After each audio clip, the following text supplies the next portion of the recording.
യേശയ്യായുടെ പുസ്തകത്തിൽ നിന്നുള്ള വായന 16-ാം അധ്യായം 1 മുതൽ 14 വരെയുള്ള തിരുവചനങ്ങൾ.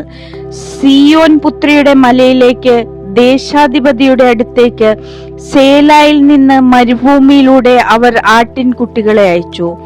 മോവാബിന്റെ പുത്രിമാർ കൂട് വിട്ടുഴലുന്ന പക്ഷികളെ പോലെ ആയിരിക്കും. അർണോന്റെ കടവുകളിൽ ഞങ്ങളെ ഉപദേശിക്കുക, നീതി നടത്തുക, മധ്യാഹ്ന വേളയിൽ നിന്റെ നിശാതുല്യമായ നിഴൽ വിരിക്കുക, ഭ്രഷ്ടരെ ഒളിപ്പിക്കുക, പാലായനം ചെയ്യുന്നവരെ ഒറ്റിക്കൊടുക്കരുത്. മോവാബിന്റെ ഭ്രഷ്ടർ നിന്നോടുകൂടെ വസിക്കട്ടെ, വിനാശകനിൽ നിന്ന് നീ അവർക്ക് അഭയമായിരിക്കട്ടെ. മർദ്ദകൻ ഇല്ലാതാവുകയും നാശം അവസാനിക്കുകയും ചവിട്ടി മെതിക്കുന്നവൻ ദേശത്ത് നിന്ന് അപ്രത്യക്ഷനാവുകയും ചെയ്യുമ്പോൾ കാരുണ്യത്തോടെ ഒരു സിംഹാസനം സ്ഥാപിക്കപ്പെടും. നീതി അന്വേഷിക്കുകയും നീതിപൂർവം വിധിക്കുകയും ധർമ്മനിഷ്ഠ പാലിക്കുകയും ചെയ്യുന്ന ഒരുവൻ ദാവീദിന്റെ കൂടാരത്തിലെ ആ സിംഹാസനത്തിൽ ഉപവിഷ്ടനാകും. മോവാബിന്റെ അഹങ്കാരത്തെ കുറിച്ച് ഞങ്ങൾ കേട്ടിട്ടുണ്ട്.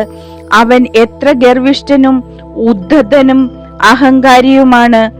അവന്റെ വൻപു പറച്ചിൽ വ്യർത്ഥമാകുന്നു. അതിനാൽ മോവാബ് നിലവിളിക്കട്ടെ, എല്ലാവരും മോവാബിനു വേണ്ടി നിലവിളിക്കട്ടെ. കിർഹാരേസത്തിലെ മുന്തിരിയടകളെ കുറിച്ച് ഹൃദയം നൊന്ത് വിലപിക്കുവിൻ. ഹെഷ്ബോൺ വയലുകളും സിബ്മായിലെ മുന്തിരിവള്ളികളും വാടിപ്പോയിരിക്കുന്നു. യാസെർ വരെ എത്തുകയും മരുഭൂമി വരെ നീണ്ടുകിടക്കുകയും ചെയ്തിരുന്ന അവയുടെ ശാഖകൾ ജനതകളുടെ പ്രഭുക്കന്മാർ അരിഞ്ഞു കളഞ്ഞു. അതിന്റെ ശാഖകൾ കടൽ കടന്ന മറുനാട്ടിലും പടർന്നു. അതിനാൽ സിബ്മായിലെ മുന്തിരിവള്ളികൾക്ക് വേണ്ടി ഞാൻ യാസെറിനോടൊത്ത് കരയും. ഹെഷ്ബോണും എലെയാലെയും എന്റെ കണ്ണീരിൽ കുതിരും.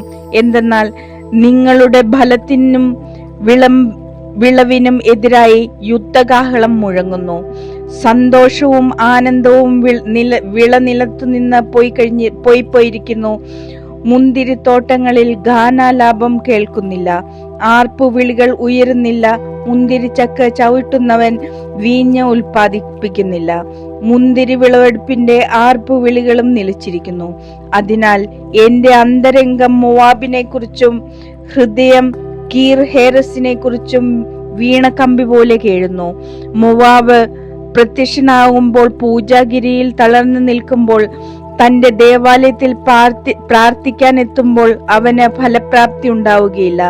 ഇതാണ് മോവാബിനെ കുറിച്ച് കർത്താവ് മുൻപ് അരുളി ചെയ്തിരുന്നത്. എന്നാൽ ഇപ്പോൾ അവിടുന്ന് അരുളി ചെയ്യുന്നു, കൂലിക്കാരൻ കണക്കാക്കുന്നത് പോലെ കണിശം 3 വർഷങ്ങൾക്കുള്ളിൽ മോവാബിന്റെ മഹത്വം, അവൻ വലിയ ജനതയാണെങ്കിൽ പോലും, നിന്ദമായി മാറും. ദുർബലമായ ഒരു ചെറു വിഭാഗം മാത്രമേ അവശേഷിക്കൂ.